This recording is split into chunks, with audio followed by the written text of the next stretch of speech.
khaiទឹកឡើងនៅស្រុកព្រៃវង្សទឹកឡើងជ្រៅមែនទែន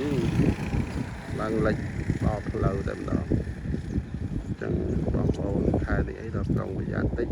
ខ្លាចគីឡូមានសត្វផ្សេងរពឹសផ្សេងណាទឹកឡើង